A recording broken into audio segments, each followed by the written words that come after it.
ready to play now. Put me in the game now. I came here to prove it, I'm ready to do it, I can't be afraid now.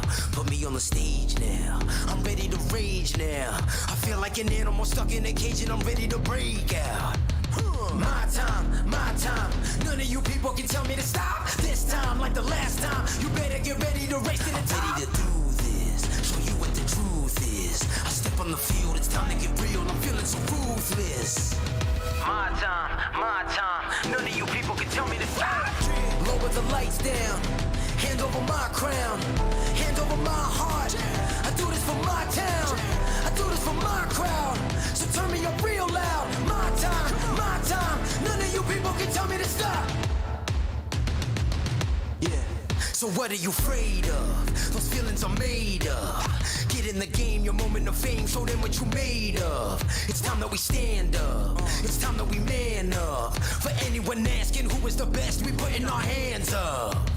My time, nothing can keep me from reaching the top. This time, like the last time, I'm moving so fast, I'm ready to rise. I'm ready to throw down, it's time for the showdown. I'm ready to rise, don't be surprised, I'll take on the world now.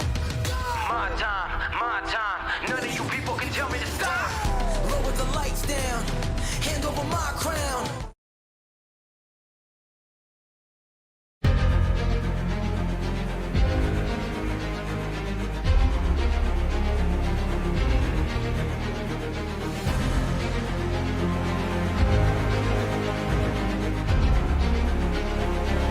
This is fantastic.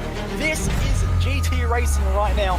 He's got traction, he's got rhythm, both of them! Maloney! Oh, he's taken Anderson! Anderson's up top here! Oh my god! Oh. Big crash! Oh my goodness, half the field's gonna get rolled! It's very close. These guys are want to make their way through the field very quickly. Oh, there we go! Oh no! That's massive! This is it! This is over! I can't believe this! Oh my god! God, what?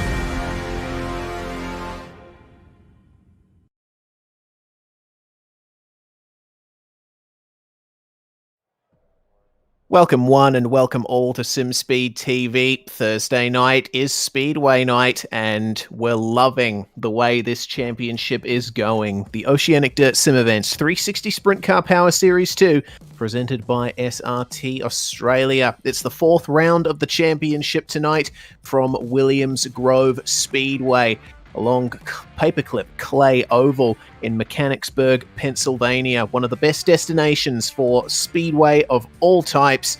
And of course, we're with the 360 sprint cars tonight. There's going to be some big sends, some big overtakes, and quite a bit of drafting, I reckon, at least a little bit down those long straights. As we take a look at the location of Williams Grove Speedway, let's introduce ourselves here. I'm Reese Gardner. Joining me in the commentary box tonight is Jay Kennedy. Cameron Dance having some medical problems, so sitting out tonight. Hopefully we see him back in the hot seat soon. But Jay, we're at Williams Grove, and what a magnificent place it is with the super wide turns 1 and 2.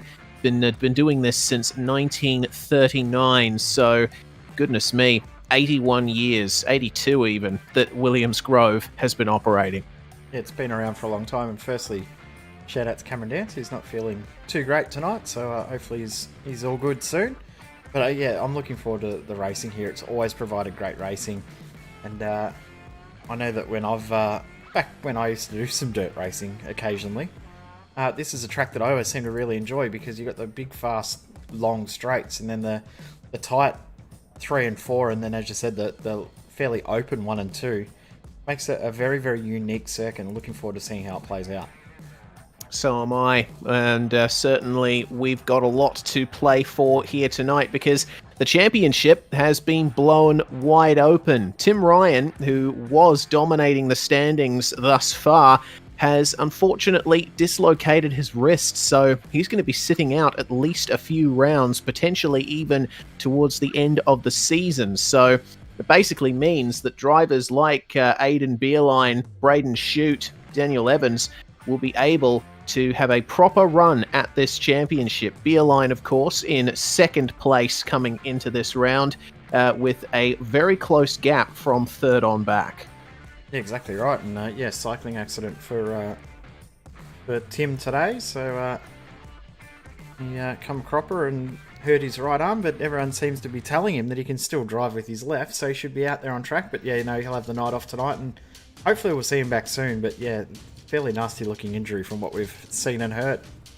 Yeah, certainly. We're not going to show you the X-ray. It'd probably not be some appropriate content for this iRacing broadcast. But yeah, I think everyone else who's been telling Tim that he can still race with one hand has a point. I mean, I can only use my left hand, and I've done plenty of dirt racing myself. Hey, you're just showing that you're better than him because you still go out there and do it one armed and he isn't. So that's showing that you're one of the best in the world, Rex.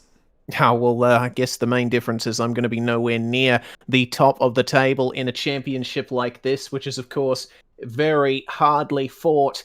Got to give a shout out to Clayton Davies as well. After taking the win a couple of rounds ago at Cedar Lake and getting a podium at Lernerville Speedway last round, he's put himself into the top 10 in the championship standings as well on 547 points. So if he can keep that form up, he could potentially break into the top 5 with a couple of rounds to go. Exactly right. And as you said before, the championship is wide open. It was wide open still, even without the injury to Tim Ryan, but now it's just absolutely thrown everything up, and the guys that were thinking maybe I'm just fighting for second are well and truly back in it. So yeah, the championship standings finally up on screen. I finally got it to work. Showed a fairly huge margin for Tim Ryan, but the fact that there is a drop round means that it's well and truly up for grabs, and Tim will probably now have to use this as a drop round if he's only going to have the one night off, and then it means that he's really going to have to perform every single round from here on in. We saw that there were some cracks a couple of weeks ago. Round 2, he officially finished 5th after a penalty post-race. So he can be beaten in these things. Yeah, certainly can. But certainly when he eventually comes back, I'm sure that he'll be right back to top form. We'll be able to see his magnificent qualifying performances again. Well, for Williams Grove tonight, we've got the pole dash back, in which the top 2 finishers from each heat all get together and run a 6-lap race to determine pole position. That's certainly going to be fun as well. Definitely will. It's, I like having a different format for that each and every round too. It's been pretty cool to have that. And, we're just waiting for the drivers to finish their drivers briefing. They'll get out there for qualifying. But yeah, the fact that we've seen something different, I think, has been refreshing and cool as well. So, looking forward to seeing how that plays out and what we'll see for the remainder of the season in that little period as well, whether we'll see something repeated or whether we'll see a new, totally different format again next week. Yes, indeed. It'll be a nice surprise for all of us in the spectator booths and up here in the commentary box as well.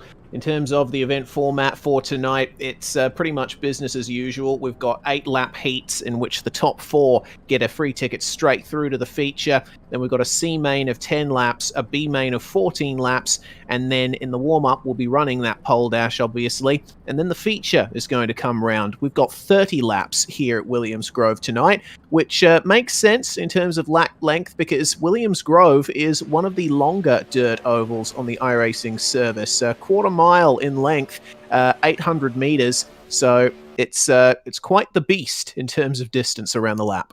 100%. It's fairly substantial length. So yeah, should be good to see when we come around for that. A-Main, how it does play out. Of course, run the manual counter, and exciting news, we'll actually have the counter up on screen properly working tonight. So got it working today.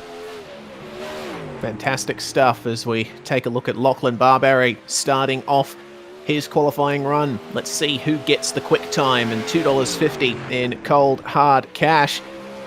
Starting off his run, sticking nice and tight through turns 1 and 2, then the long run down the back straight, turning in nice and early to keep it very tight through turns 3 and 4. It's a clean track in qualifying, so that's the kind of line that you're going to be seeing from the drivers, and a 17.7 for Lachlan Barberry to start things off, but Clayton Davies to the top of the timesheets, and then Harry Stewart beating him there as well with a 17.2.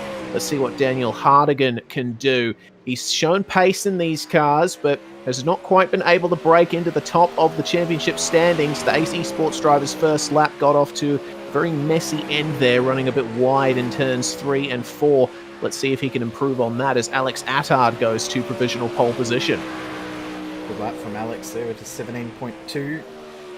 Bevan crosses the line, 17.4, puts him in P15. Oh, Dylan De Bono. Goodness me. Where did that come That's from? yeah. We don't usually expect Dylan De Bono to be challenging for the quick time, but he's managed to put together an excellent lap there as Aiden Bierlein, second in the championship, gearing up for his run here in qualifying. Let's see how well he does. Bierlein, one of the internationals competing in this series. Of course, from the United States, Garrett Halsey in the number 88, another one of the drivers competing from the US, the home of sprint car racing. Brad O'Brien and Daniel Gow pipping Dylan De Bono to the quick time there. The first drivers into the 17.1s, a 17.3 to start off Aiden Bierlein's run. Let's see if he can gain any time on his second and final qualifying lap. The drivers only get 3 minutes to do this, and we're just about getting to quarter time to go. But a 17.4 there for Bierlein, so not quite the qualifying performance that he would expect. He's going to have to try and work his way up in terms of position in the heats and potentially through the consolations into the A main. Joel Berkeley, it looks like just setting the time for third place, and he's done very well to get that car together. Vince Romeo for One Performance Racing, one of the last drivers to set a time in this session. Wow, very nice lap indeed. That puts himself into the top 10. And last driver to come across the line will be Greg Chandler right at the end, but he's not going to get a lap in. He started too late. Didn't get his lap in, so yeah, as you said, not able to get that lap time in. So our starting grid for Heat 1 did come up on the side of the screen there, but we'll put it up on screen properly in just a second. Indeed we will. Daniel Gow and Clayton Tilley are going to be heading up this front row with Braden Shute third in the championship alongside Blake Walsh on row 2. Daniel Boyd and Sean Stevens complete the top 6. Brenton Hobson and Daniel Weaver on the 4th row of the grid, and 10 cars in this one. It's going to be Jason Crawford and Lachlan Barberry, who we saw at the start of qualifying, rounding out this 10-car field. So 8 laps is the heat length, and the drivers will be looking to get a good start off turn 4, but they got quite the run to turn 1. So if you're not quite with it on the start, then you're going to be losing quite a bit of time down that long front straight. 100%. It makes it very, very difficult if you do get a bad run onto the front straight, because you lose so much momentum by the time you do get to turn 1. So I'm sure we'll see the field fairly bunched coming up to start this one. Yeah, certainly should be. See Lachlan Barberry at the back, just testing what the traction is like up on the top side of the racetrack. And Daniel Gow going to be leading them away. His first quick time of the season. Certainly showing that he's got some great pace in that Cricky machine. But the pace truck going to be staying out for one more lap here. Typical for dirt racing. You have 2 formation laps before you can get your race started. And reasonably wide front straight here at Williams Grove, but there's still going to be an awful lot of room for error if you have to set the car up pretty loose in order to navigate these tight turns at either end of the long straights. So if you put the power down in the wrong way and you get the rear end nice and squirrely, then you could potentially get a tank slapper on, and that could potentially take out half the field. 100%. You've got to be quite careful finding that balance, don't you? Because yeah, if you get it one way or the other wrong, you can find yourself very, very easily getting involved in a big one or causing a huge one. Have a look at that jump from Gow. Yeah, very nice job there from Daniel Gow as Blake Walsh was a bit wide there, slotting into 4th. And oh, there we go, already an incident. Braden Shute hitting the inside wall and collecting Daniel Weaver. Also involved in that one, Jason Crawford on his side. That's very unfortunate, especially for Braden Shute. That's going to put a bit of a dent in his pursuit of third in the championship as Brenton Hobson making his way up and really challenging for the fourth and final transfer spot, which is currently held by Daniel Boyd. Yep, Boyd, Stevens, Barbary and Hobson fighting over that last transfer spot.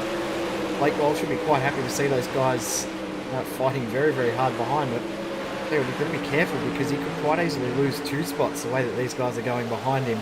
Front 2 definitely have checked out. Battle third back to 7th, well and truly on. Absolutely. Blake Walsh falling back into the clutches of Daniel Boyd here as it's side by side between Hobson and Barbary into turn 1 contact, and Hobson going wide in turn 2 lets Barbary back through on the inside. So that spaced things out a little bit. And Daniel Boyd is starting to break away from Sean Stevens. So for now, it seems the transfer spot is reasonably safe. But up the front, Daniel Gow is holding on very nicely to that lead. Clayton Tilley unable to really put a dent in it. 100% right. Struggling to break away at the front. But yeah, Boyd definitely, as you said, breaking away. And Hobson finding himself now back up in the 6th position. No surprise, seeing him in 6th. Lose that spot back again. But one thing I will say, look, coming up towards the end of the night, that sun will start to play havoc through turn 3. We could see some incidents with the sunlight at turn 3 and 4 later on in the night. Yeah, we certainly could. The sun's getting very low in the sky and there's no grandstands to block the sun when it's at that point, so drivers will have to be mindful of that. But we're going to get the white flag for our race leader, and Daniel Gow has just skipped away from Clayton Tilley in the last couple of laps, riding the cushion very nicely through turns 1 and 2. And I mean, what more can you say? He started in front, he has led every lap, and it's been a great performance from Daniel Gow in this heat. He takes the win. It's going to be Clayton Tilley joining him in the pole dash, third to Blake Walsh, actually overtaking Daniel Boyd on the last lap there to grab that podium position, but Boyd safe in the transfer spot.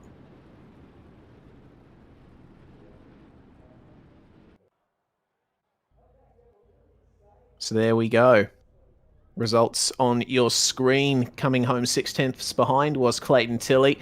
Stevens, Hobson and Barbary completing the top 7, with Daniel Weaver coming home a further 3 seconds behind. Braden Shute getting black flagged for his incident, and Jason Crawford retiring from that heat. He's going to hope that his night gets back on track coming through the consolations. It's time for Heat 2, though. Brad O'Brien and Alex Attard are going to head up this one, with Matthew Gowans and Joe Daly on row 2. Nankiville and De Bruin completing the top 6. It's Max Bevan and Jacob Dixon on row 4, and Alan Sollett and Travis Parrott rounding out the 10-car field for Heat 2. Now, Brad O'Brien, we know how quick he is in sprint cars, and I would say that he's going to try his best to get a good start and repeat the performance that Daniel Gow did in Heat 1. Agreed. I think he's just going to try and break away and try and time that run. You saw how much of an advantage timing the start was for Daniel Gow in race 1. So timing that jump absolutely perfectly and being able to break a little bit of a gap from the competitors behind you is just as important as being quick out on the track. If you can nail that start, the track's your own and you're going to hold on for the rest of the race. So it really comes down to that. Alex Attard's got to be ready. Hopefully can time himself right. If he can time it right, we're going to see a great battle at the front. Yeah, we certainly will. Got to keep an eye out for Matthew Gowans and Joe Daly behind as well. Teammates to Joe Daly being Cameron De Bruin and Chris Nankiville. They're going to be trying their best to get the Frog Elite machines into the top 4 and make the night a little bit easier for them. But it's going to be 2 Supreme Poultry sponsored machines up at the front in Brad O'Brien and Alex Attard. Let's see who gets the jump then into turn 3. And around between 3 and 4 is when the jump is going to happen from Brad O'Brien, I believe. And he gets off to a lovely start there. A great jump as the green flag flies. And that is sailing into the lead. It was a poor start from Matthew Gowans, though. He's threatened to be swallowed up by the pack. We've got a car on the wall. Travis Parrott has gone straight into the outside wall in turn 1. Joe Daly getting that spot early on over Matthew Gowans as well for third and fourth, although he's just lost it right on cue. No, he hasn't. Hold on to it. Chris Nankerville now trying to get that position. Bevan, De Bruin, and Dixon all applying a lot of pressure. Alan Solid at the back, not out of it as well. This is a great little fight in this big pack. Yeah, certainly is. Very close fighting as Brad O'Brien continues to streak away in the lead. Let's see if there's any moves made into turns 1 and 2. A little bit wide from Nankerville, but he's keeping the momentum up nicely. That translates into another good run down the back straight, but to the inside goes Max Bevan, trying to get the move done. Hasn't worked out for him though. He's lost that momentum, and this could open him up to an attack from De Bruin on the inside of turns 1 and 2. Some technical issues happening for Max Bevan as well. Hopefully he can get those sorted out. But De Bruin, that fairly good margin, as we said, getting that launch at the start, very, very important. He's able to hold it around that 9 second. But everyone else is fighting for position now, aren't they? Every single position is up for grabs. De Bruin around it. Alan Solid threaded the needle, almost made contact. Did a good job. Indeed, there was side-by-side contact with Jacob Dixon that did that for Mr. De Bruin, and he's going to be a long way behind now, but almost certainly on for 5th place. Matthew Gowans holding on to 4th, and Chris Nankerville trying his best to catch up as they're all going nice and wide out of turn 4, trying to work the cushion as best they can, but wow, all the way into the dirt was Max Bevan there with more technical issues. There's been contact with Jacob Dixon as a result of that, and spinning around there is Max Bevan, losing just about every position you can imagine.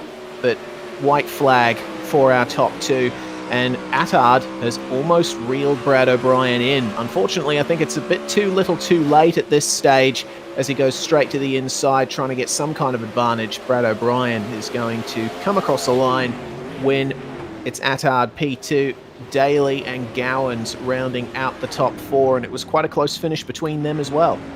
Definitely was, only a tenth separating them at the end, so very, very tight. But O'Brien from Attard, Daly, Gowans all into the A main. The rest will have to work their way through the alphabet soup, that being Nankerville, Dixon, Solid, De Bruin, Parrott, and Max Bevan. Bevan did finish the race even with that contact and those technical issues. Well, at least he gets a couple of points on the board. Time for Heat 3. Brady Baldwin, our organizer here at Oceanic Dirt Sim Events, is going to start alongside Vince Romeo, Braden Miller and Josh Barry on row 2. Jaden Russell and Scott Reed, the 227s, starting off the 3rd row of the grid there, with Thomas Mitchell and Daniel Selleck in 7th and 8th. Jason Burke and Daniel Hartigan round out the field, and Mr. Hartigan, one of the many real-life dirt racers that compete in this series, he won't be too happy with that grid position. He'll be hoping to work his way up into 4th. Definitely, it's going to be a tough job. We've seen how difficult it is to make passes work, especially early on in the night. So I think it's going to be a tough ask for him to do it. But I think once we see the track work in a little bit more when we get into the C main, probably, then we're going to start to see a lot more overtaking happening. In saying that, with the track being so fresh at the moment, it is very, very easy to cause yourself to lose positions because you can push yourself a little bit too hard in this situation. Yeah, absolutely. But you do see that the track is being worked in very nicely at the moment. There's some big slick up on the entry into 1 and 3, which will certainly help drivers who have set their cars up to be a little bit tighter. Of course, here at Williams Grove, it's all about getting the car rotated and making sure you can get a lovely run through these very tight turns. A lot of drivers just trying to sort themselves out on this formation lap. Once they get off to the start, that is when the gloves truly come off. You see down at the bottom of the screen there the slick line coming into turn 4. If you hit that wrong, then you're going to be sent backwards into turns 3 and 4. As we get the start now, Brady Baldwin leading them away, and it's another great jump from our pole man. Again, Vince Romeo is under attack from Braden Miller, who tries to slot himself ahead, but Romeo up into second again. Third, fourth, and fifth, meanwhile. No, there we go. Romeo's been turned around, and that's created a big pile up at the back of the field. Scott Reed involved in that as well. Vince has been sent into the pit entry. That's a retirement for him. Yep, will be. And tell you what, we were saying it's going to be tough for Daniel Hardigan starting in last. He's only one spot away from the transfer now, so just avoiding that incident, gained him 5 spots, and now he's well and truly in the fight because Jaden Russell and Thomas Mitchell, they're going at it for 4th position, so Hardigan is in this now. He is. Josh Barry has overcooked it and allowed Jaden Russell up the inside. They make wheel-to-wheel contact on the run into turn 3. And the 0-2 of Thomas Mitchell slopping ahead briefly of Josh Barry. But that battle's going to continue. And Hardigan is just looking for an opportunity to send himself into this battle. Currently, it is Jaden Russell in second as Brady Baldwin is just streaked away at the front of this field. He's got no issues at all, other than his own mental capacity, I guess, I don't know how to describe it. He's racing against himself at the front there now, but that was a mistake for Hardigan. Just pushed too hard through 3 and 4, hit the wall, and now he's coming under some pressure from Daniel Selick, who's working his way back through the field too. Seems that the high line is starting to come into play in turns 3 and 4 as Hardigan goes straight to the inside for 1 and 2, trying to get away from Daniel Selleck. He'll be hoping that Jaden Russell and Thomas Mitchell can start battling with each other again and allow him to start catching up there to that transfer spot. And Mitchell going for the slider on Jaden Russell. It's not going to work out for him though. Hasn't been able to park himself on the racing line and stymie Russell's run there. So Jaden's still holding on to P2. They're starting to, I wouldn't say they're starting to catch Brady Baldwin as it's white flag, but they continue battling like this. Oh, Hardigan! He went straight for the inside of turns 1 and 2, banged into the tyres, and he is well and truly out of contention for that transfer spot as Brady Baldwin's going to come across the line to win. It's going to be a dead heat between Russell and Mitchell, but Mitchell, with a bit of contact, has to fall behind, and Josh Barry's going to hold on for 4th place there. Yeah, Daniel Selleck, the unfortunate one who misses out, but as you said, very, very tight there for 3rd, 2nd, 3rd, and 4th in the end. But yeah, 10th of a second between Russell and Mitchell. That could very easily have ended in an incident, and Daniel Selleck could have come through and stolen a position away, get himself through. But Selleck, Miller, Hardigan, Reed, Burke, and Romeo all will have to do it the long way through the B and C mains. They certainly will, but we move on to Heat 4, which is headed up by Joel Berkeley and Harry Stewart. Trent Gosley and Nathan Norman take up row 2. That is a very stacked front 2 rows there. I think it'll be anyone's game for the race win in that one. Isaac Roos and Jake Hodges are going to line up on row 3, with Joshua Dennison and Damien Parr lining up behind them, and the field rounded out by Jamie Budd and the number 94 of Greg Chandler. So then, Joel Berkeley, he's used to being up at the front in a lot of dirt events. He took a week off a couple weeks back at Cedar Lake, but ended up coming back at Lernerville. Didn't quite get the result he wanted. There was an incident, very controversial one, with Clayton Tilley that put him out of contention for the race win in the feature. So this is where he'll be hoping to draw some blood and try and put himself up with a shot at pole position in the dash. Exactly right. Trying to work his way towards the front for the dash, or get himself at the front at the end of the dash. Probably where he'd want to be.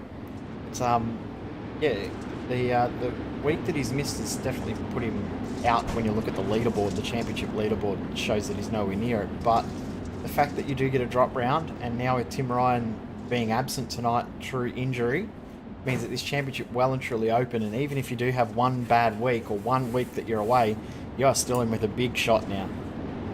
Yeah, certainly. But that blinking that you're seeing from Joel Berkeley is slightly concerning. I'm seeing the same as well from Trent Gosley. So that may cause a bit of an issue in tight quarters racing, especially with how hard Harry Stewart and Nathan Norman will be racing them. We'll have to wait and see, though. The pace truck has come into the pits, and Joel Berkeley leading them away for the start of Heat 4. That's another fantastic start I mean, it seems that, the pole man has what it takes in every single race so far. Harry Stewart's worked his way up into second. Gosley now to third. Norman holding on to fourth, but Isaac Ruse is really coming on strong here as, oh my goodness, Gosley nearly lost out. Contact between Norman and Ruse as we have cars going into the wall. Big fishtail from Nathan Norman down the start-finish straight. That's brought Jake Hodges, Damien Parle and Greg Chandler into contention too. Yep, front three gone, but the rest of the field are fighting for one spot. So Damien Parle's done a great job to work his way forward here in that 52 car. Started ninth, now up into seventh, and it looks like he has got the paces. Isaac Ruse tries a slide job, not quite able to get it to work. But that'll be a good little tester for him for later on in the race. Yeah. Oh dear, and it looks like he's pulled it off just about. Nathan Norman, though, with a slight run down the front straight, as just behind there was contact between Damien Parle and Greg Chandler. They try the slide job themselves as third and fourth trading positions here. Ruse now working his way up into fourth place. Fantastic stuff from Isaac Ruse, and it's very hard fought as well. Nathan Norman going for the inside line for the slider, but it seems that Isaac Ruse is unperturbed by that run. Definitely is, but really be worried about it a little bit later on in the race. Still 2.5 or 3 laps to go. Does that later on? What will the thinking be at that point? Still side by side. But looks like Isaac Ruse may have done enough now to finally break a little bit of a gap. Will Norman be able to come back? Well, he tries to slide up. Oh, no, that's going to be a black flag, I think, for Mr. Norman, as Ruse got sent way back in the field, and just like that, Nathan Norman has been black flagged. So though he was occupying fourth, he is going to fall down the order. Jake Hodges already by him for fourth place. Meanwhile, up the front, it is Joel Berkeley leading the way, and Harry Stewart trying the inside line, but it still seems that the outside is where it's at. A bit more speed, a bit more downforce, a bit more momentum out of the turns, and Joel Berkeley with a great win in the fourth heat. It's going to be Stewart in second, Gosley third, and Jake Hodges working his way up from sixth to fourth. Norman finishes fifth on track, but he's going to be placed towards the back of the grid as a result of that black flag. Yep, we'll see the results update in just a second. There they go, right on cue. So Greg Chandler ends up in fifth position, Damien Parle in sixth. Then we've got Bud Dennison and Isaac Ruse and Nathan Norman ninth and 10th in that heat in the end with that contact. So going to make it very, very spicy when they meet again in the C main final heat of the night. Up on screen, De Bono, who was the early quick time, start this one from position number 1. Garrett Husley alongside him. Then we've got Clayton Davies and Daniel Evans. Aidan Beerline in 5th. Matthew Ralph. Then we go over the page to Delamont, Billington and Hammond. The 9 cars for this field. Another bumper grid tonight. 49 cars. Yeah, it's been a great turnout for this night of racing in the 360 Power Series. One of the most well-attended series I've seen at Oceanic Dirt Sim events. We were getting a little bit concerned towards the end of the Big Block Modified Madness series with how much Joel Berkeley was dominating. A lot of the competitors just gave up and stopped showing up. But now, here in the sprint cars, it's definitely a more open field, it seems. Definitely, and I think we looked on paper and Tim Ryan was the standout, but the fact that he's now out, I think it's brought a little bit of new life into a few drivers that might have thought, well, we're playing for second. We're not playing for second anymore. We're playing for first, because the field is well and truly open, and this is a very, very stacked field again. Looking forward to seeing how this one does play out. Who will come out on top? Anyone in this 9 could really break through into the top 4 here.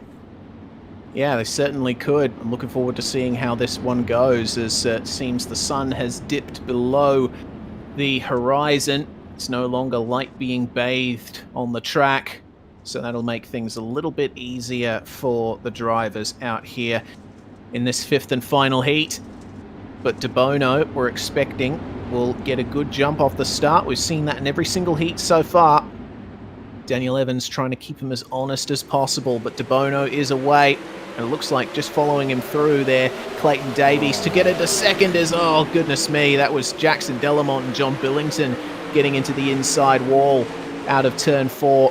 That's going to be a problem as Daniel Evans still pressuring Clayton Davies there and trying his best to work his way out was Matthew Ralph with an attempted slider, and Dylan De Bono has really falling back now. He hasn't gotten off to the best start as the slide job's happening all throughout the field. Clayton Davies is on an absolute charge right now, really challenging De Bono. Definitely, wasn't the best of starts, and that start incident we saw there was Billington having a shocker getaway and just lit up the rears and lost a bit of control, and Delamont had nowhere to go. But this is well and truly on here. Front 3 in their own little group fighting for position, and Ralph and Bearline going at it for 4th and 5th for that last transfer spot with Garrett Husley in there too. Oh no, who's that up on the wall? Evans, yeah, and oh goodness, that's no good. He's been collected by the field behind and sent tumbling over. So that's put him way out of contention for any kind of transfer spot there.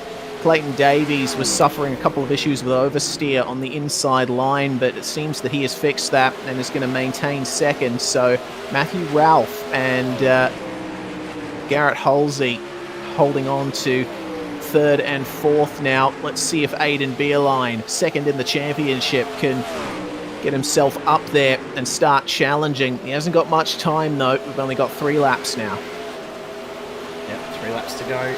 Beerline's not able to close in on Husley at that 4th spot. De Bono's been able to break Clayton Davies as well. We didn't think he was going to be able to hold on looking early on, but definitely doing a much better job as Davies now starting to try some different lines. 3rd and 4th, well and truly on though. I thought Halsey might have had some damage from making huge contact into Daniel Evans, but he's been able to continue on at a fairly substantial rate. Absolutely has, and he's giving Matthew Ralph a run for his money here. Ralph holding on to 3rd place for the time being, but that's a great exit from Garrett Halsey, and he's going to have the inside line again into the first turn, working his way up to the top line of the circuit and keeping the momentum up, holding on to 3rd place. So some great driving there from the American. And as the checkered flag flies, Dylan De Bono is going to hold on to win from Clayton Davies, but Halsey is going to get Ralph. And has Ralph run out of fuel? He is coasting across the line at an absolute crawl and has gone all the way down to 7th place. That is a big shame there. I think you're right. I think he did run out of fuel, a lap short on fuel. We get the results from heat number 5. De Bono, Davies, Halsey and Bearline through into 4th position. So he'll transfer through to the A main just like that. Jackson Delamont in 6th with Ash Hammond just ahead from starting in 9th. He finishes 5th. Ralph, Evans and Billington all dropping to the back of the field. Now, that's been probably the only heat we saw tonight where the field really mixed up from where they started. Yeah, it was very interesting racing there in that 5th and final heat, but we're going to be moving on to the C main now. Weaver and De Bruin starting off this field with Reed and Dennison on the 2nd row, Evans and Shute on row 3, and got to remember only the top 2 from this one will transfer through to the B main, so if Shute wants to keep that 3rd place in the championship alive, he's been given an end-of-line penalty, he's going to have to work his way up. Parrott, Burke, Roos, Billington, Crawford and Bevan, the next rows of the grid, rounded out by Vince Romeo and Nathan Norman, starting on the 7th row, but Braden Shute and Nathan Norman have both been given end-of-line penalties, so they'll be heading up the final row. Yeah, that'll be carryover from their penalties from the heats. Also seeing that John Billington's having some technical issues after his incident, so he's decided to park it for this one as well. 10 laps for our C main, and from memory, Reese, top 2 go through. Indeed they do. So it's going to be a tough one for drivers starting down the field if they want to keep their hopes for the night alive. But Weaver and De Bruin are in the hot seat on that front row of the grid, and everyone's going to be wanting their spots. Scott Reed is probably going to try and follow Weaver through into 2nd place off the start, because we know what kind of starts the pole sitter has been getting in these races so far at Williams Grove. as the lights come on around the circuit. It's now a bit too dark for natural light, and we're well and truly going to be finishing the night under lights. Pace truck is in. Let's see when Daniel Weaver decides to go. He leaves it very late to get the run going, and it's a nice clean start from most of the field, as I saw Norman and Shoot behind getting together, and absolutely clattering the wall was Max Bevan. He's fallen to the back of the field as it's side by side for the lead. Weaver trying his best to work his way through on the fresh clay down low, and De Bruin getting a great run around the outside, but no, Weaver, some oversteer on the exit. He's fallen down the field, and that's created a big clutter in the midfield, and another spinner coming into turn one. Jason Crawford getting turned around by Nathan Norman. That might be another black flag coming Norman's way. Oh no, and Isaac Ruse has been spun by the 077. Oh my goodness, what is going on? The leader's around, so that was contact between the 027 of Reed. It was contact from the car behind. I believe it was Evans. So De Bruin started second, dropped back to fourth. He's now back in the lead, and it's on for second and third. Braden Shute and Joshua Dennison. Where's Dennison come from? Absolutely. Joshua Dennison started in fourth place. He's been keeping himself in the running there, but Braden Shute might have some redemption here if he can get second place after getting that black flag and the end of line start. Oh, just avoiding Dennison fishtailing out of the final corner, and I think that is second place secured there for Braden. Let's see if Daniel Evans can try and work his way back up on pace, because it looks like Joshua Dennison is unable to keep that thing going fast. Yep, he's got one lap pace. No. Contact again. That was exactly what happened the last time there was contact with Evans. And the driver that he made contact with earlier, Scott Reed, started to come back into it. Well, Braden Schute's just taken the lead from Cameron De Bruin, just saying. And Braden... Over at the front. Yeah, it's just fantastic driving from Braden Shute in this C main. And I'm seeing the fight continuing for Scott Reed and Joshua Dennison for fourth and fifth. Reed is doing very well at the moment to get himself up there, but a bit too much oversteer coming into turns 3 and 4. The problem that drivers have been having is they've been trying sliders into turn 3, but there's so much slick clay across the racetrack now that they're just not getting slowed down to keep it out of the wall. And the other part of it too is the drivers that are trying to cut back and making contact as the other cars coming through. So the two are just joining together at once, aren't they? It's not like you would expect to see a slider finish. This is going to be a grandstand finish between these two. White flag this time. Daniel Evans has got some great pace and he's through. Good stuff from Daniel Evans. See if Braden Shute can try another slider in turns 3 and 4 to try and take second place back, but at the moment your top two are Shute and Evans. Braden Shute has been working the inside beautifully, just keeping it nice and slow down the bottom, keeping the car nice and straight, and that's going to be a well-earned victory for Braden Shute in the C main, and Evans in second. So fantastic stuff from both of those guys. Cameron De Bruin had a shot there at first or second, but just couldn't keep it together. And you saw there too, Scott Reed's night ended absolutely disastrously with hitting the wall. He's the last car to finish the race. So Shute and Evans into the B main coming up right now. De Bruin, Dennison, Romeo, Weaver, Burke, Reed, Bevan, Norman, and Ruse, as well as Parrott, Crawford and Billington. Their night is all done. Little the car is down from 49. And we've now got 37 left. If my maths is right. Yes, indeed. And there's going to be a further 13 drivers getting knocked out here in the B main, as it's headed up by Sean Stevens and Chris Nankerville. Daniel Selleck and Greg Chandler complete the top four. The top four obviously transferring through to the feature at the end of this race. Ash Hammond and Brenton Hobson, 5th and 6th. Would you look at that? Just saying. Yep. The appearance of the repeated meme. Jacob Dixon and Braden Miller in row 4, with Parl and Delamont row 5 completing the top 10.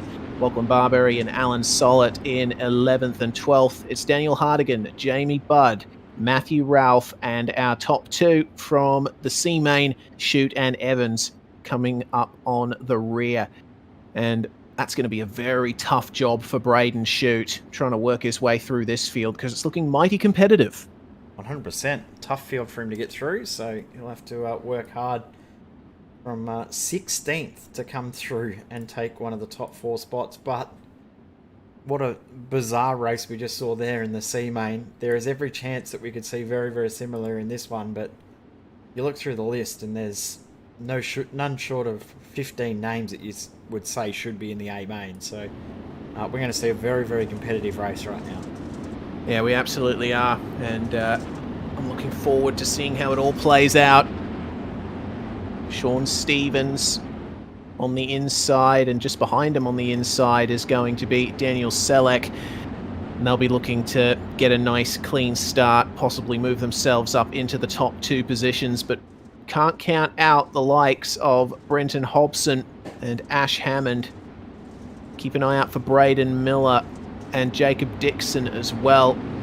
They've certainly got what it takes to race well here as the pace truck comes into the pits, and Sean Stevens will lead them away.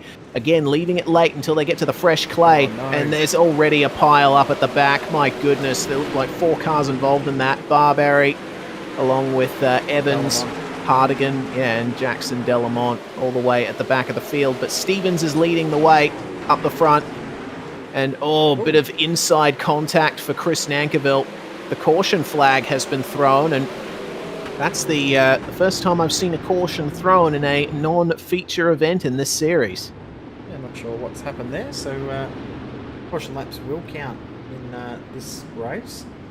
I think that's thrown everyone there around us having a caution in this one. We'll have to see if we can find out exactly the reason why, but Nankerville will be quite happy that that's happened, because as you said, he made contact with the inside wall through 3 and 4, the inside tyre bundle there, and that could have so easily shot him up into the cars around him, and he actually managed to hold on, but he lost a huge gap to Stevens, so now he's still within the fight to potentially steal a race win.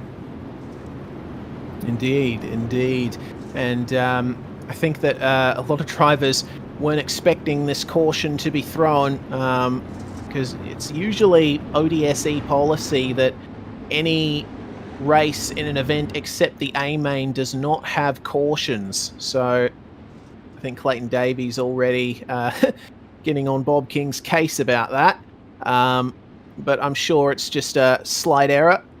The restart has been changed to double file, and we should get a start in the next lap or so. Pushed his button that he's got programmed for caution. Potentially.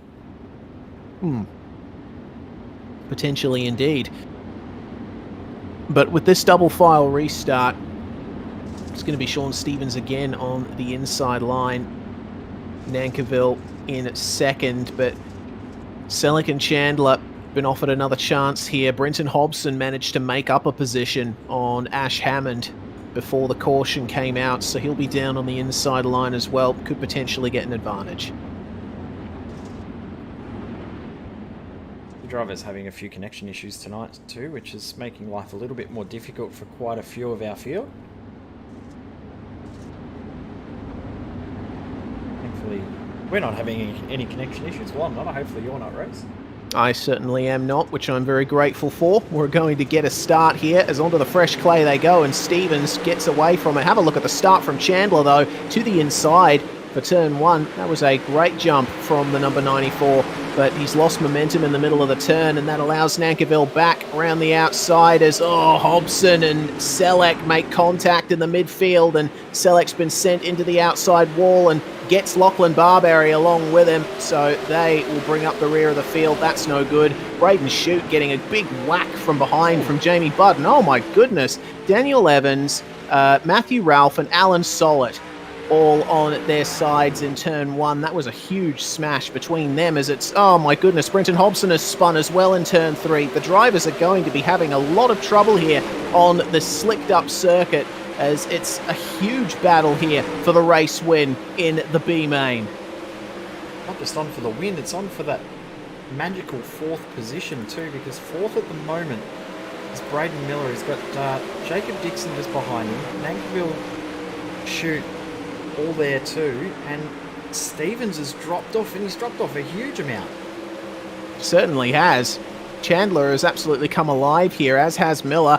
Stevens is going to try and hold on to this. He almost makes it 3 wide through turn 4. Braden Shute now up into 5th place, and Sean Stevens alongside Jacob Dixon into the first turn. Ooh, that's contact. a big... Oh, yeah, contact between them, and that's going to allow Braden Shute a nice run here. He's going to have to wait for another turn or so, though, working the outside, trying to get some momentum onto the start-finish stretch. Sean Stevens going to almost give him the room around the outside, but Shute had to back out of that one. So it is well and truly on for 4th. Oh, not anymore, because there we go. That was Sean Stevens making contact with Jacob Dixon, sending him into the wall. So now Braden Shute up into 4th place, and there's another crash behind Ash Hammond and Damien Parle on their sides. What a crazy race so far. Unbelievable race we've had. Sean Stevens shouldn't be anywhere near 4th position based on his pace at the moment, but he's somehow holding on to 4th. Jacob Dixon's coming back. Chris Nangaville's closing in. Evans is literally just holding on. He's can't get grip anywhere. He's really struggling for grip. Yeah, indeed. Looks like a story of a lot of drivers' lives at the moment as we're on board here from Sean Stevens. You see Jacob Dixon trying to stay ahead of Chris Nankiville. Down on the bottom, they lock wheels again. Very close to getting a big incident happening as Dixon gets the slider done on Stevens. Stevens has to back out of it. Yep, very nice work indeed. As we're about to get white flag for Braden Miller, who is absolutely streaking away. And it's a great run from Braden Shute as well. He is challenging Greg Chandler for 2nd place. He is on for this 4th final transfer spot into the A main. Nankiville with the big slider, and Dixon just able to get the position back, really be able to hold on at the front. Miller's through, Shute and Chandler 3rd and 4th. Who's going to hold on for 4th? Oh, Daniel Hardigan getting into the wall and spinning around just behind. But yes, Jacob Dixon is going to make it through there into 4th place, and there was barely anything in it between himself and Nankiville. Yeah, only a 1/10 of a second in the end. So Miller, Shute, Chandler and Dixon through. The rest go home. Nankiville, Hardigan, Salick, Barbary. Stevens finishes in 9th, lap down. Hobson in 10th. He'll be disappointed with that tonight. Hammond, Parle, Evans, Delamont, Budd, Sollett and Ralph all finished the night off as well. Indeed they did, but with quite a few retirements from those big incidents we saw back in the pack. Well, it's warm-up time, and in just a few minutes, we're going to be getting going for the pole dash. 6 laps, and the top 2 from each heat competing for pole position. Time for a very quick break here on SimSpeed TV. We'll get just... Oh, we might not have time. Okay, fair enough. We're going to keep going Rex. as is. All good. So, this will be quite an interesting one, as we see the drivers making their way out onto the track. 6 laps for the drivers. That's all they get. Indeed. They're all lining up in turn 2 here with Daniel Gow leading them up. Joel Berkeley is going to bring himself in here as well. Brad O'Brien instructed to move his way towards the front here on account of taking the win in the first heat.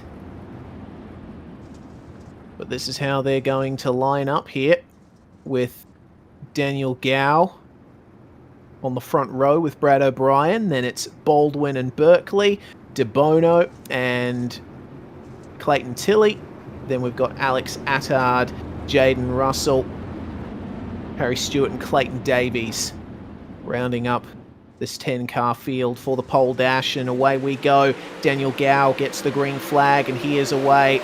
This is the run for pole, and trying already Brad O'Brien to get it done as there's a pile up in the midfield. They all managed to get going though, but Tilley, Russell and DeBono all getting into each other as Daniel Gow switches to the outside, banging his outside wheels into the wall. And Brady Baldwin is doing very well to keep himself in contention here as Joel Berkeley gets a very good run on Brad O'Brien, making contact down the inside with Alex Attard though. Very tight quarters here, battling for the win. And they are all together. Oh, No, that is O'Brien into the wall. He has lost out massively from that, but Baldwin to the lead. Daniel Gow is going to get it done here in second. But Baldwin with a magnificent run so far. And, just hitting the inside wall was Alex Attard. That's put him out of contention. Oh, goodness me. This is going to be very tightly fought. It is the last lap of the pole dash. But Daniel Gow just holding on by a couple of car lengths from Brady Baldwin and goes to the inside to go defensive. Baldwin's got momentum.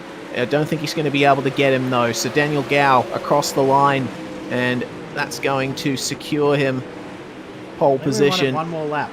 I think yes. Lap counter was one lap out. All right, so Daniel Gow.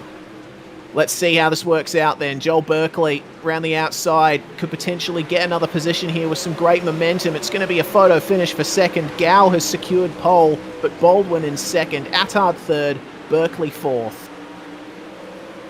Yeah, great job from Daniel Gow. They're still racing. Still going again. Maybe that's still on. Yeah, right. right. Lap counter was 2 laps out. I hope not. Yeah, goodness me. The next race. Yeah, Either well, way, Gow Gow still wins. Yeah, and Brady Baldwin, I think, losing out to Alex Attard there at the very end. Agreed. We can have a break now while we work out what's happening. All right, no worries. All you need to know is that Daniel Gow has secured pole position for the A-Main here at Williams Grove. So we're going to take a quick moment to catch our breath here. The number 3 starting in P1. You're watching the Oceanic Dirt Sim Events 360 Power Series from Williams Grove. Hey everyone, the USF 2000 is a blast to drive now, and here's your chance to learn it quickly. From my tutorial, VRS created a free bonus track guide for the Laguna Seca circuit, where you can learn exactly what I do in every corner to improve your lap times and get faster on track. You'll learn how to easily recognize brake markers, you'll find out which curves to attack and which ones to avoid, you'll know when to use the full track and when a sequence of corners requires a compromise. And you'll learn how hard to brake and when to lift. The VRS Quick Reference track maps are available free to download and delivered each week to your inbox. The entire Global MX5 series is available, as well as bonus maps like this one and many more. So if you're a new racer, or a veteran, or just anyone who wants to learn how to get faster sooner, the VRS track guides are for you. Just hit the link or button on screen and get yours today.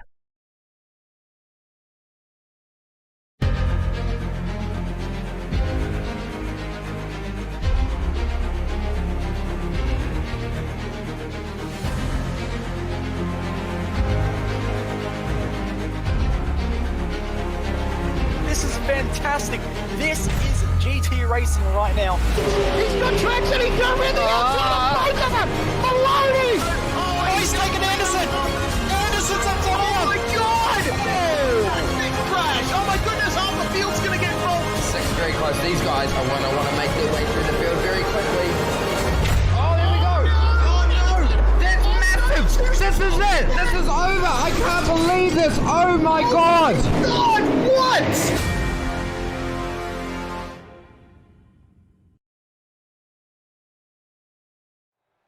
You're watching the Oceanic Dirt Sim Events 360 Sprint Car Power Series Season 2 presented by SRT Australia. This is round 4 from Williams Grove Speedway. If you're just joining us, I'm Reese Gardiner, Jay Kennedy alongside me, and we just saw Daniel Gow secure pole position in a fantastic dash with some very frenetic racing all throughout the night.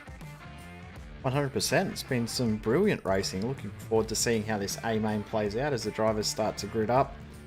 I think every race has just been at a whole new level. It's just brought a whole new excitement, new round of excitement to this championship.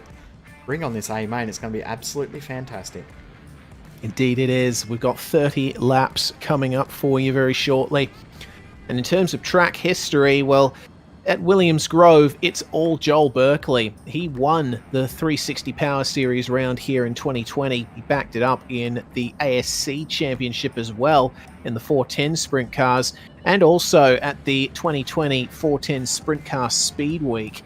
So Joel Berkeley has a lot of form to back himself up here, and starting from quite a reasonable position in this A main. I see him just adjusting his wing on the starting grid, just trying to find the right balance for the start here at Williams Grove. The way you're seeing the top 10 lineup is not exactly how they're going to be lining up for the start, thanks to the varied results of the pole dash, but from 11th on back, Blake Walsh and Joe Daly going to round up the rest of the field here, with 13th and 14th being Thomas Mitchell and Trent Gosley. Garrett Halsey and Daniel Boyd in 15th and 16th. Matthew Gowans and Josh Barry on the 9th row of the grid. Row 10 is going to be Jake Hodges and Aidan Beerline, with Braden Miller and Braden Shute in 21st and 22nd. The field rounded out by Greg Chandler and Jacob Dixon, who the bottom four there, the top four from the B main. They'll be thankful that it was a pretty chaotic B main as well, because meant that they've been able to get themselves into this main event of the night, the A main, with a little bit of luck on their side. Not necessarily a bad thing when you get a little bit of luck on your side. Yes, indeed. And a little bit of luck is what you need at a place like Williams Grove. Certainly seems that it's a place where if you hurl a move on another car at the wrong point, you could potentially send both of yourselves into the wall. So the drivers are going to have to be careful here, with no track reset between warm-up and the A main. So there's going to be an awful lot of slick running and a lot of drivers working the extreme low and high parts of the racetrack through the turns. Daniel Gow, though, is going to lead them away here. And we have the green flag. We're off to a start at Williams Grove, and already Brady Baldwin having a run on Alex Attard for second place, straight to the inside of turns 1 and 2. Attard just running at the wall, getting a very good run on Brady Baldwin. As Jaden Russell getting into the back of Clayton Davies, trying to work his way forward into a better position in the top 5, and it looks like he's done it. Jaden Russell then into 5th place, and trying to get one up here on Joel Berkeley, but Davies is getting back through on him there. Some great racing here in the midfield. Fantastic racing in the midfield, and Jaden Russell, Clayton Davies just can't get themselves apart. Clayton Tilley, Brad O'Brien still battling as well, and this has just brought a huge gaggle of cars all together here. Berkeley breaking away from these two, but everyone else now 3 wide as there's contact there between O'Brien and Tilley. Yeah, very close quarters between O'Brien and Tilley there, as Joel Berkeley and O'Brien getting into the outside wall again. Berkeley gave Brady Baldwin a little bit of a hip check there. Berkeley is looking very racy on the exit as we look at Brad O'Brien behind Jaden Russell and Clayton Tilley. Berkeley all the way to the outside, along with O'Brien once again in turns 3 and 4. They seem to really like it up there on the outside line. But goodness me, that fighting for 6th to 9th is fantastic. Clayton Tilley making it 3 wide with Jaden Russell and Brad O'Brien. Russell having to stick to the middle of the racetrack where there's a little bit more fresh clay starting to form. O'Brien gets into the wall despite the extra traction, and they're 3 wide again coming into turn 1, and there's contact between Russell and O'Brien, but Brad keeping it out of the wall. Front of the field, Daniel Gow is breaking away from Alex Attard, Joel Berkeley, and Brady Baldwin starting to close in. Even with the fighting that these guys are doing, they're catching Brady Baldwin, so this is going to be a fantastic little fight. It was 5th through to 9th, it's now 4th through to 9th. This is awesome racing we're seeing at the moment, as there's some slight technical issues for Joel Berkeley. Hopefully he can get that sorted, as to the inside goes Clayton Davies, winner at Cedar Lake. 3rd place at Lernerville last round, getting the run here on Brady Baldwin. Slight contact on the run into the first turn, but they managed to keep it together. And you see just how hard they're having to control these 360 sprint cars across those very slick bits of clay going all the way across the circuit. And have a look at O'Brien getting a good run on Brady Baldwin round the outside again. O'Brien trying his best to keep that position in the top 5, but it seems Baldwin getting a really good exit on the low line. He's keeping O'Brien and Tilley at bay. Definitely definitely is. Clayton Davies is through.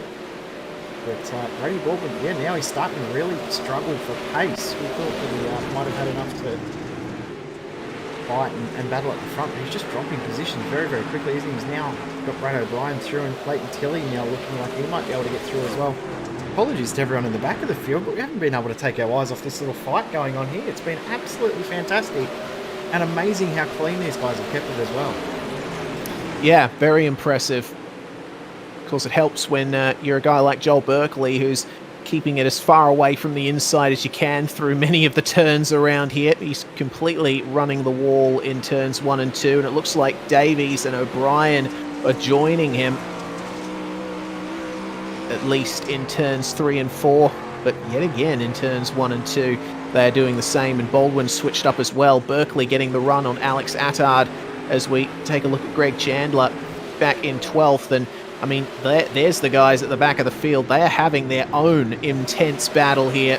This is fantastic to see. We've got guys like Josh Barry, Braden Shute, Matthew Gowans, Beerline and Halsey all battling hard, but Jacob Dixon trailing at the rear of the field. He's just not been able to keep himself with these guys. How good's that from Chandler too? Remember, he was in the B main, so being not far off the top 10 is absolutely impressive. Tilly, DeBono, Baldwin, Russell, O'Brien, Davies all still going at it.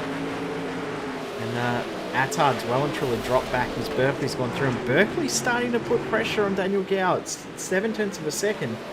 But judging by the lap times at the moment, that'll be all gone in 2 laps.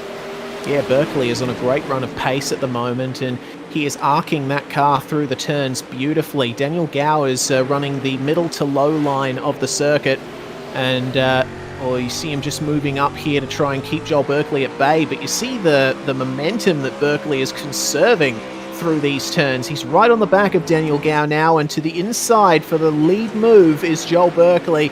Hasn't gotten it done though with that slide job. Daniel Gow just snips right back at him coming out of turns 1 and 2, but you can see right there Berkeley is very comfortable around the outside. He just needs that car's width gap at the very exit of the corner to try and get the move done on Daniel Gow, and he's getting it done just about again as it is on for third behind. But that lead battle, fantastic right now. Berkeley straight to the inside in turns 3 and 4, and he's gotten he had a good run, but just getting into the wall, moves to the inside to protect from Daniel Gow, and the lead battle continues. Let's see if Berkeley has done enough here to secure the race lead. Looks like he just might have done it. Yep, good move from Joel Berkeley to get it done.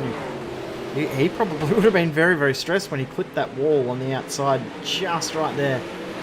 You sort of have to take a second grab at it to get around that turn 3, but Berkeley now leads, starting to break away, and as you said before, Attard and O'Brien going at it, continuing with a very, very shallow line from Alex Attard. And he actually has made it work, and he's through on Brad O'Brien. O'Brien's just not able to get the outside to work for him at the moment. Yeah, well, Clayton Davies is making himself known there as well, but there was a slight bit of contact with O'Brien on the exit of 4 that set him back a bit. Brady Baldwin's been slipping further back as well into the clutches of Jaden Russell and Clayton Tilley as everyone's starting to space themselves out. Tilley working the immediate inside just in the background of the picture there as Attard and O'Brien continue to fight. Let's see if they can catch up with Daniel Gow, because Joel Berkeley is already starting to gap the number 3. Definitely already starting to pull a gap, and Attard and O'Brien are also quicker than Daniel Gow, even though Daniel Gow's all by himself. So definitely is, in saying that, Berkeley and Gow's closed back up. Berkeley at the wall. So Gow's back into this. This is when we thought that the lead was over. It's back on again. Yeah, it looks like Daniel Gow working the middle is starting to conserve some momentum himself and really put himself into contention as, well, goodness me, we are 2/3 race distance gone already, and touch wood, we've been caution-free so far, so this is... Yeah, I think I have. Or it's just a waiting game now. Let's see what goes on. But Daniel Gow, his mid-corner speed has really improved now that he's running behind Joel Berkeley. He might have put the wing forward a little bit for some extra turn. Not having to slow up as much in the middle of the corner as it's side by side for third. Attard and O'Brien continuing to go at it. Berkeley moving to the immediate outside in the lead to try and get a gap going on Daniel Gow again, and seems to have worked out for him in the short term. But now the field's starting to get spaced out. Tilley is now ahead of Brady Baldwin, and Harry Stewart, Dylan DeBono and Thomas Mitchell are going to start creeping up on him very soon. As look at Daniel Gow around the outside of Joel Berkeley, a magnificent exit down the start-finish straight.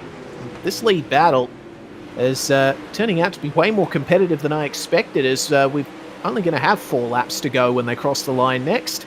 Incredible how much they've been fighting and maintaining pace as well. O'Brien and Attard not able to close in like they were. I wonder if Berkeley may have... oh no, Attard spun! Attard spun on the main straight. That might be a caution. No, he's managed to get it going, but after fighting for third, that's going to be no good there for Alex Attard. He's all the way down to 13th place, as we're going to come up on... oh, wow. Hello. Gow back through on Berkeley indeed, as it's 3 laps to go now. Brad O'Brien starting to catch up to these guys as they're continuing to battle. They're slowing each other up just by a little bit each lap, but with only 2 laps to go when they cross the line next, that might be all she wrote, as Gow had to slow himself up in the mid-corner there and allow Berkeley back through into the race lead. He's only going to have a couple of chances left here. Take it easy, boys. Berkeley working the outside very nicely, and they're just going to come up on some traffic at the very end here in the form of Braden Shute. Let's hope that he doesn't throw too much of a spanner in the works. He's just going to stick down to the bottom and let these guys through as it is white flag. Daniel Gow to the inside of Joel Berkeley. Can Berkeley hold it on the high line? Looks like he can just get the momentum done, but it's going to be a dead heat here with more traffic as they come into the final corner. Is it going to be Gow or Berkeley? Berkeley getting the run out of the final corner and just moving ahead before the line. So Berkeley continues with his perfect record at Williams Grove in ODSE. And amazingly enough, Jay, that's the first time we've run caution-free this season. First time we've run a caution-free A-main in a long while, isn't it? Yeah. Daniel Gow, Brad O'Brien, 2nd and 3rd. Congratulations to those top 3. But what a race that was. And amazing that we stayed green flag the whole way through. Especially how tight that was in the mid-pack with that 6th through 10th battle. There's so many laps. But that was fantastic to watch from Berkeley and Daniel Gow. Both of those guys, fantastic drive. Absolutely. And I have to give a big shout out to all the drivers for making that A-main what it was, the cleanest A-main that we've seen in quite some time here on SimSpeed TV, and was fantastic racing all throughout the field. The drivers were giving each other just enough space, being respectful, using the track to its maximum, and I think everyone can be very satisfied with that one. So as we wait for our top 3 to come in for interviews, I mean, Jay, this is going to really shake up the championship. With Braden Shute finishing as far down the order as he did, I think he's going to be losing 3rd place with that, or at least making it a little bit harder for the drivers behind. And Joel Berkeley going to be backing up his previous form with a great win, and he could potentially shoot himself into contention. 100%. We'll probably see Berkeley into the top 10 even without the drop works being counted. So, yeah, well and truly open now, and this week is really shaking up the championship. I'm looking forward to seeing the championship standings when we get them in the next day or so. But what a race that was, and hats off to Berkeley, Gow and O'Brien there for a fantastic finish. That was so cool. Yeah, certainly was. And we're now into driver interviews. We'll get Joel Berkeley's perspective of it. Welcome, Joel.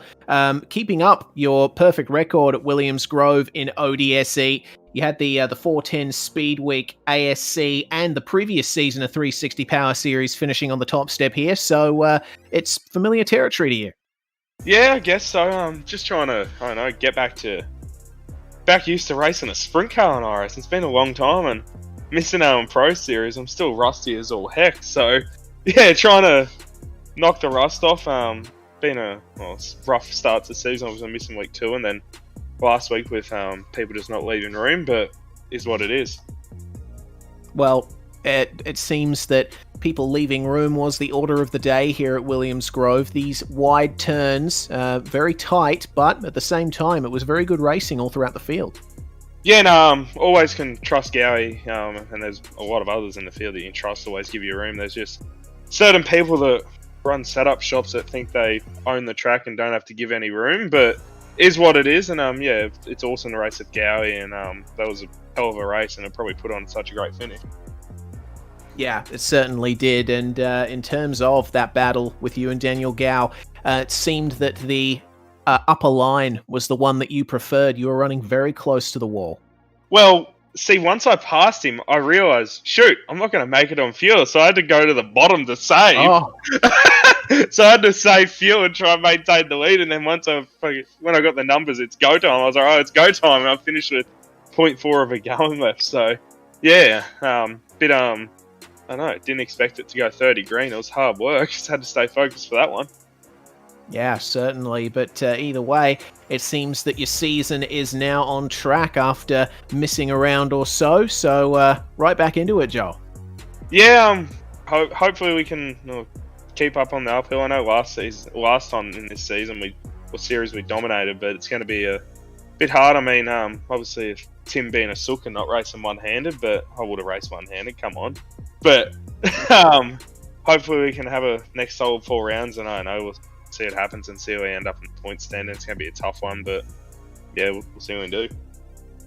Well, before we let you go, Joel, anyone that you'd like to thank from your garage at Slick? Yeah, most certainly. Thanks to the guys at Slick Simsport for all they do, and the boys at United Harry and that for spotting me there where they could when they weren't racing, and yeah, Brady and Bob for hosting the league, and you guys for broadcasting, and yeah, good job to Gowie for showing respect like a lot of people don't these days. Joel Berkeley there for Slick Sim Sports, your feature winner here at Williams Grove. Next up in the interview stakes, second place, Daniel Gow. Welcome, Gowie. It was a fantastic battle between yourself and Joel Berkeley for the win. That was so much fun. I haven't had that much fun racing these things for a long time. Yeah, for sure. But I think he got the A main off to a really good start by securing P1 in the pole dash. What was the track like for you there? During the dash, the track was good. We were just trying to figure out where we were going to go come A main and see what other lines were going to become available. And we just sort of went with what we had. Well, it obviously worked out fantastically for you, and I mean, the Joel brought up respect. You know, there's certainly been some occasions in the past few months where we have seen some pretty silly moves in dirt events, but Williams Grove really showed that it's good for racing, and all the drivers putting on a great show. Yeah, especially with Joel. I've been racing with Joel since day one, and we've got a lot of respect for each other. So it's to race against him like that, wheel to wheel, knowing that nothing stupid will happen between us, is what makes it so much more fun and good for you guys as well with the broadcast. Yeah, certainly won't argue with that. That was one of the best A-mains that we've seen in a while, but going caution-free as well for the first time this season. Joel said that he was having issues with fuel. What about you?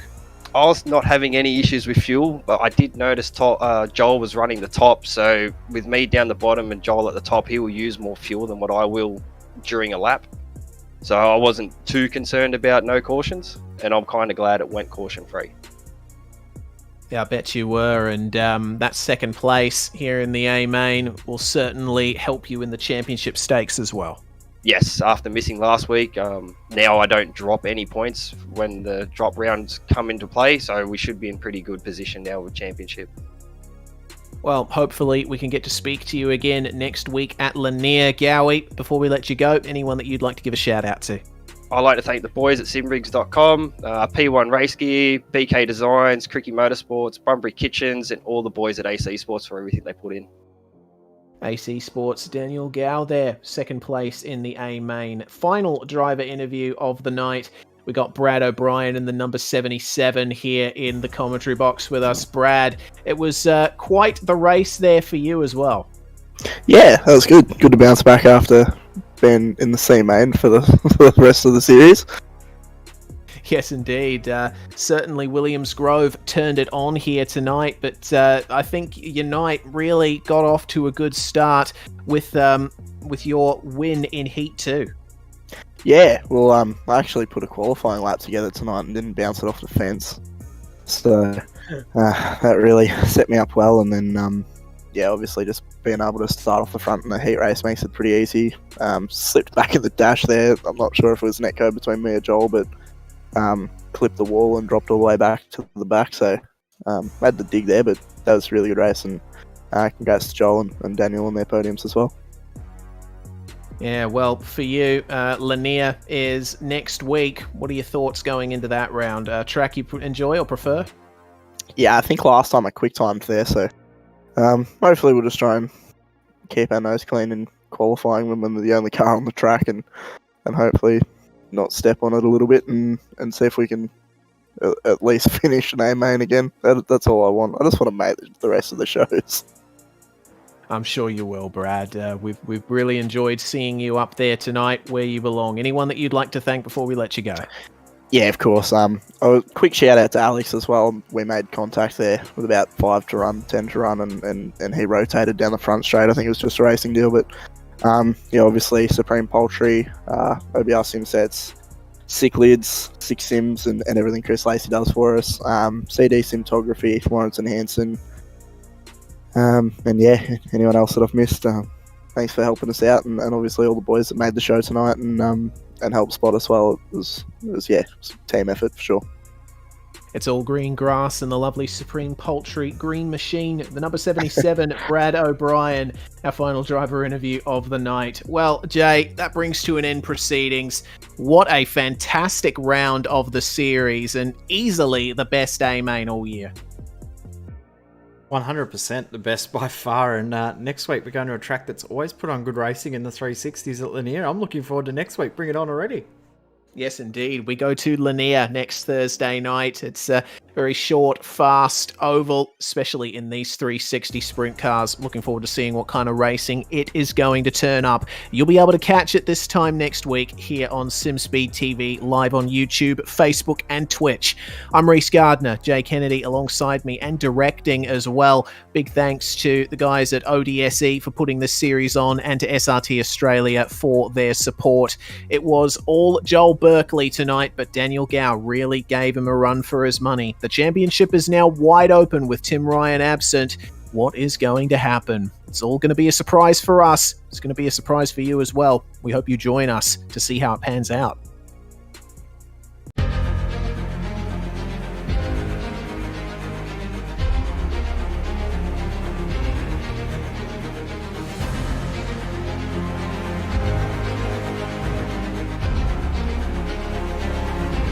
Fantastic.